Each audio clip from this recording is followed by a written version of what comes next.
This is a section on curve sketching, and the only I guess advice I can give is relate everything that's given to you back to a function. So there's really nothing new to go over in this section. It just deals with the basically the application of all the stuff that we've covered so far. All right, so we have to sketch a graph of a function that satisfies all of these conditions. And keeping this in mind, that we have to relate all the given info back to what it means on terms of the function. So, first piece of information is that the first derivative is positive as long as x is less than -1 and x is bigger than 0. So relating this back to a function, if I have a positive derivative, that means my function is increasing. So I can say that f of x is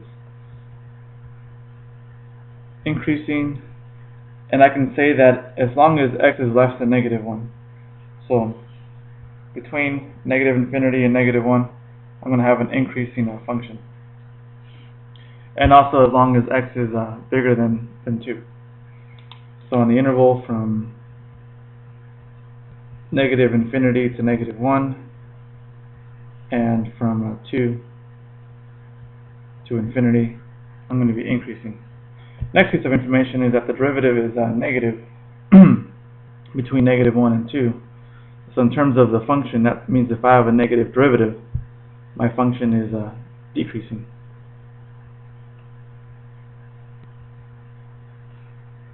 In between -1 and 2.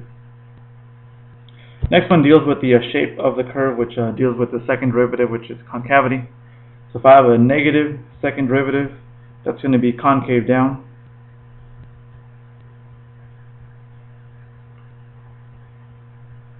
As long as x is less than 1/2. So I can say from -infinity to 1/2. And then the second derivative being positive means that my function is concave up.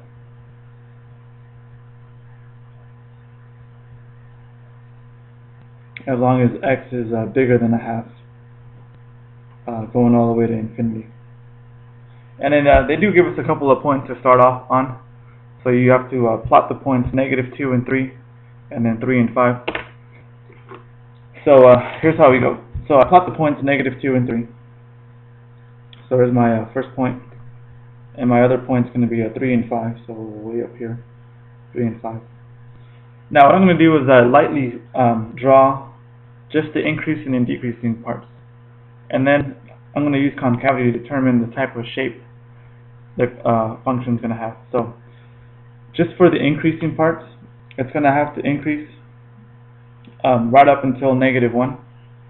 So it has to pass through this point. So I'm just going to draw a line very lightly passing through that point. Okay. And then it also has to increase from 2 to infinity. So I'm just going to draw it increasing from, let's say, 2 to infinity, something like that. Okay. And then it has to decrease in between -1 and 2. Well, if I have to connect this graph to this one, maybe I want to draw this going up a little bit higher. So you kind of draw a piece of it and then maybe adjust as needed, because in order for this piece to connect to that piece, I have to draw it connecting sort of like that. Alright. So that gives me my intervals of increasing and decreasing. And now I'm going to draw the shape of it for it being concave up or concave down. Well, it looks like it switches concavity at 1/2.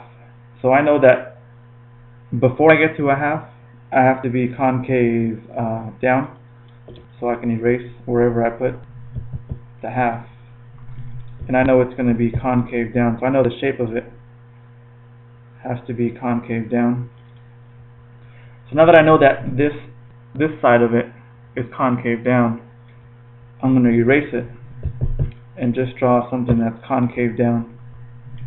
Keeping in mind that I know like the basic increasing and decreasing, so it's going to be concave down like this, passing through that point. So the idea is that you first just draw straight lines for increasing and decreasing, and then you actually give the curve some shape based on the concavity. and now I know that it's concave up from 1/2 to infinity. So I know that it's going to have kind of a U shape on this side, so I can erase the sticks or erase the straight lines and give it some shape based on the concavity, like that.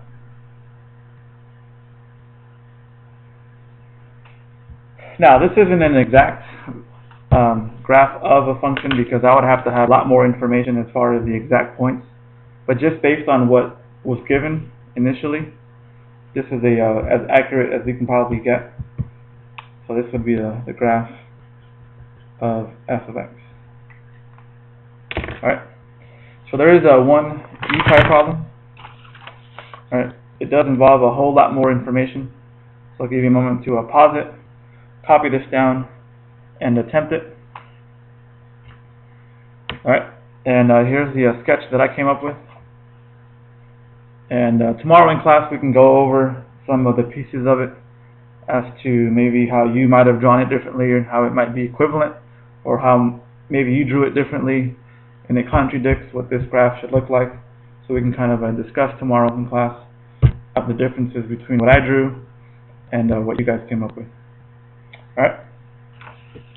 Now the last thing to go over for the video, and I guess I kind of lied at the beginning, there is one thing that we will discuss that's a little bit different. So it deals with how do you relate concavity to the first derivative. So an alternative definition of concave up is that if your first derivative is increasing.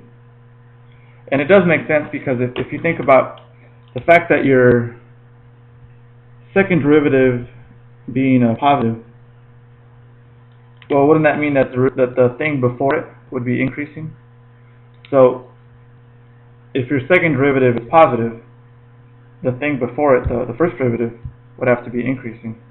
And the same thing for concave down is that if your first derivative is decreasing, your second derivative has to be negative.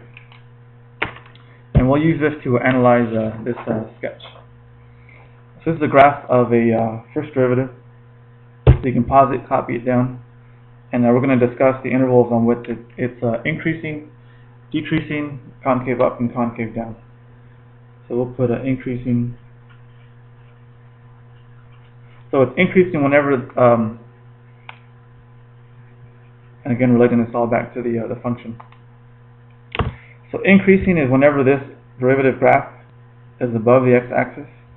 So we can say it's increasing between -3,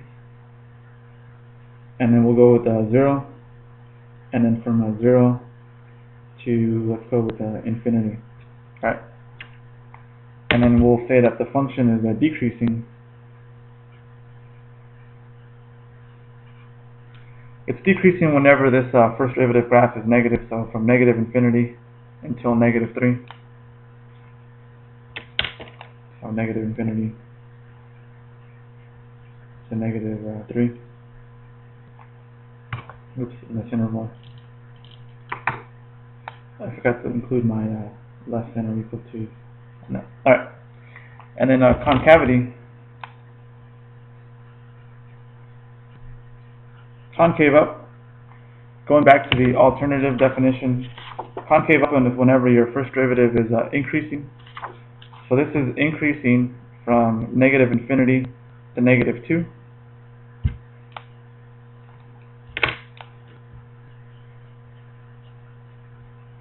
And also concave up from 0 to infinity. And then concave down.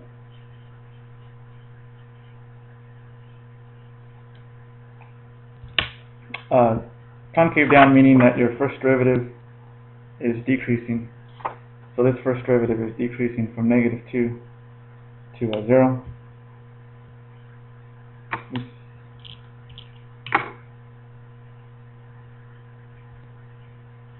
Alright. And based on this information, tomorrow in class, we'll finish up the sketch of this. I don't want this video to run too long. So we'll sketch the graph of this function tomorrow in class, as well as go over the sketch that you drew on your own.